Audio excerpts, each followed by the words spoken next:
আসসালামু আলাইকুম আরহামতুল্লাহি অবরাকাতু। আজ আমরা 6 নম্বর ক্লাস নিয়ে উপস্থিত। 6 নম্বর ক্লাসে থাকবে আমরা পূর্বে যে পড়াটা দিচ্ছিল আমাদের প্রতিদিন একটা করে। সবাইকে আবারও সতর্ক করি, প্রতিদিন একটা করে ক্লাস করবেন। আমি ইউটিউবে সাবস্ক্রাইব বা ভিউ হওয়ার জন্য বেশি করে দেখবেন এটা না। আমি এই ক্লাসটা শুরু করছি কাদের জন্য? বড়দের জন্য। আমাদের শিশুদের 200 স্টুডেন্ট সবসময় আছে, আমাদের ক্লাস করতেছে। আমি বড়দের সাথে সময় দিতে পারি না, এর জন্য এই ক্লাসটা, ঠিক আছে? আর আপনাদের কাছে যে রিকোয়েস্ট সেটা কি, আমাদের ক্লাসটা একটু আমাদের ইউটিউব চ্যানেলটা সাবস্ক্রাইব করে রাখবেন প্রতিটা ক্লাস পাওয়ার জন্য।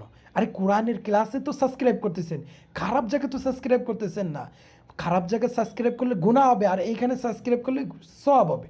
কোরআনের ক্লাস একটা হরফ হলেও শিখতে পারবেন, একটা হরফ শুদ্ধ হলেও শিখতে পারবেন। তার জন্য আমরা আবার যাই, আলিফ থেকে আবার বারবার রিপিট করে পড়াই। কারণটা হলো কি, যেন আপনারা সুন্দর করে পড়তে পারেন, সই শুদ্ধ করে পড়তে পারেন, সমস্যার জন্য না হয়। তাহলে আবার বলি, আলিফ আলিফ শক্ত করে, বাটা নরম করে, তা সা সাটা নরম করে, জিম জিমটা শক্ত, হাটা গলার মধ্যখান থেকে, খ দাল জাল জালটা নরম, রর উপরে জবর হতে হবে পেশ, রটাকে মোটা, ঝা সিন শিন। ফার্স্ট বললাম কারণটা হলো কি, এই পূর্বের ক্লাসে অনেকজনই দেখে ফেলছেন 6টার মতো, তার জন্য সিন শিন, শিনটা বাতাস বেরোবে, যেমন আশহাদু। শিনের পরে আজকে হলো এই ক্লাসটা সদ দত। দেখেন সদ, সদটা কীভাবে উচ্চারণ হবে, দতটা কীভাবে উচ্চারণ হবে। সদটা আমরা কোরআনে যে উচ্চারণ করব, কারণ এইখানে হরফের পার্থক্য আছে, হরফের পার্থক্য। সদ দত, দতটা মোটা করে, দতটা কী করে, মোটা করে। কীভাবে? ওয়ালাদ-দাল্লিন। দেন দেখছেন আমরা কি দতটা কী করে পড়ছি, মোটা করে, ওয়ালাদ-দাল্লিন। এইভাবে আমরা প্রতিটা হরফ যদি সহিত দতের পরে ত ত তটাও মোটা করে, তটা মোটা করে, ত জবর ত ত ত। আমরা যদি ত জবর তা বলি, দেখেন এইখানে আরেকটা কায়দা শিখায়, যেমন ত জবর কী হয়, ত, আবার তা জবর তা। এখন আসি, তজের কী হয়, তি, তজের সুই। আর এইখানে যদি তাজের তি যদি হয়, তাহলে তাজের তি কী হয়? আচ্ছা, আমি হরফগুলো লিখি। হ্যাঁ, তাজের কি হয়, তি। এটা কি তাজের তি, তি।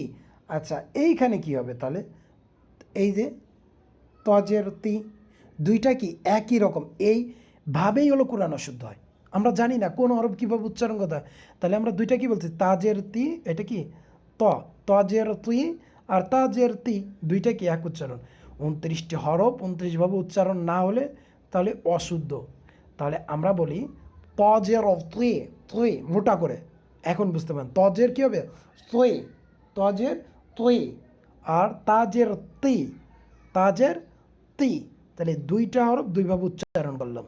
তাহলে তাজের তি, ও এইখানেই তো সুন্দর করে দেখা যাবে, তাজের তি আর তজের তুই, তপেশ, তপেশ তু আর তপেশ তো, তো।